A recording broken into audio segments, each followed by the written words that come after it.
Hola, ¿qué tal? Dios te bendiga. En algunas iglesias, para que tú diezmes, te meten miedo. Sí, porque cuando yo diezmé por primera vez, fue con miedo, no fue con amor, no fue por mi propia voluntad, porque yo no sabía la palabra. Era nuevo, no sabía. Recién estaba aprendiendo de la palabra de Dios. Entonces llegué, me senté contento porque iba a recibir palabra que me ayude, para que me ayude a mi vida. Entonces me sacaron Malaquías 3, 8, 9 y 10. Y comencé a escuchar, ¿no? Robará el hombre a Dios, pues vosotros me habéis robado. Y me dijisteis, ¿en qué te hemos robado? En vuestros diezmos y ofrendas. Malditos sois con maldición, porque vosotros, la nación toda, me habéis robado. Después dice, traed todos los diezmos al alfolí, y hay alimento en mi casa. Y probadme ahora. En esto dice Jehová de los ejércitos, sí, si no os abriré las ventanas de los cielos y derramaré sobre vosotros bendición hasta que sobreabunde. Entonces yo dije, he robado a Dios. ¿Cómo le he robado? Porque yo nunca había diezmado, ¿no? Y me sentí así, que yo a Dios le había robado. Pero ¿cómo? Yo le pude haber robado a Dios? Me hice esa pregunta. Y estaba con miedo, ¿no? Porque Él es el poderoso, el altísimo. Y le he robado, ¿no? Entonces me hice esa pregunta y dice en los diezmos y ofrendas.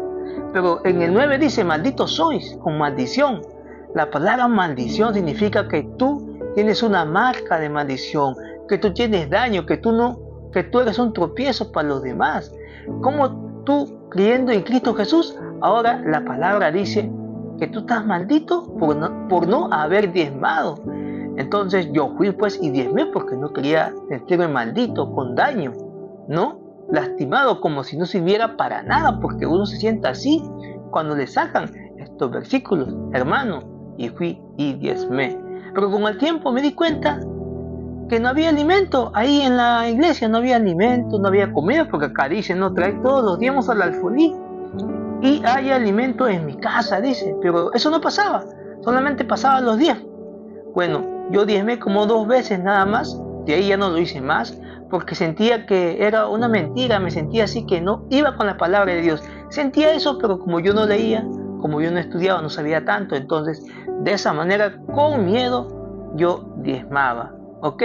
Hasta que me di cuenta, ¿no? Que el diezmo del que hablaba aquel pastor que nos dijo solamente pertenecía a la ley de Moisés y solamente para la nación de Israel en aquellos tiempos, ¿no? Como está en Malaquías 1:1, profecía de la palabra de Jehová contra Israel por medio de Malaquías.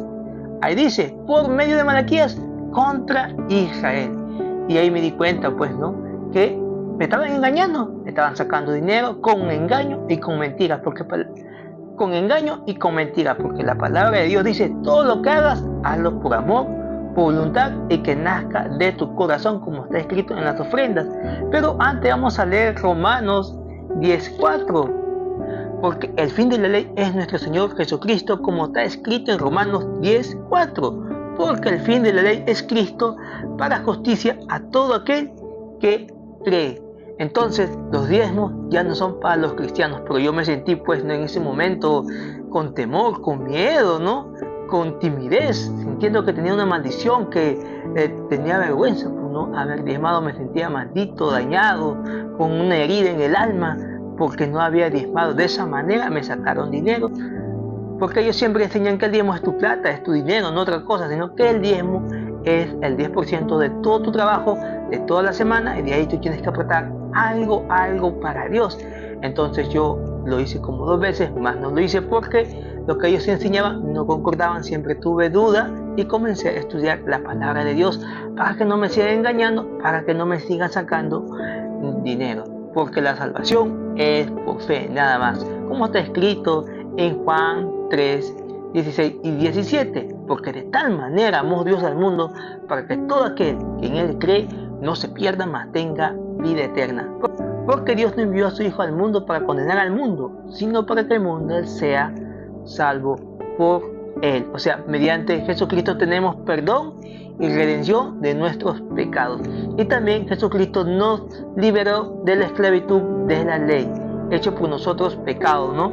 entonces mediante Él tenemos libertad. Ya la ley no tiene que ver nada con nosotros, sino bajo la gracia, bajo el amor de nuestro Señor Jesucristo. Nosotros tenemos que, sí, ofrendar como está escrito, como nos enseñó Pablo en 2 de Corintios 9:7. Cada uno de como propuso en su corazón, no con tristeza ni por necesidad, porque Dios ama al dador alegre. Así dice la palabra, que lo hagas de corazón y con amor.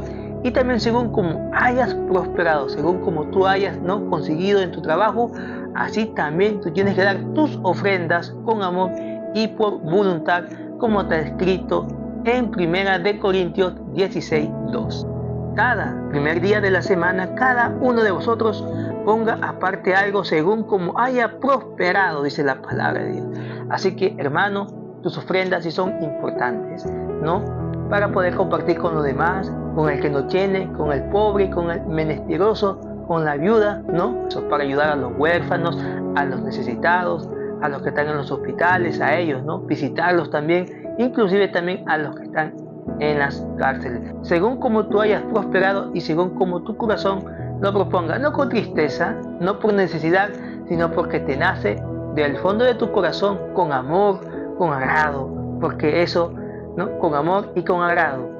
Todo en el nombre de nuestro Señor Jesucristo. Espero que este mensaje te haya ayudado, que tengas un buen día. Amén.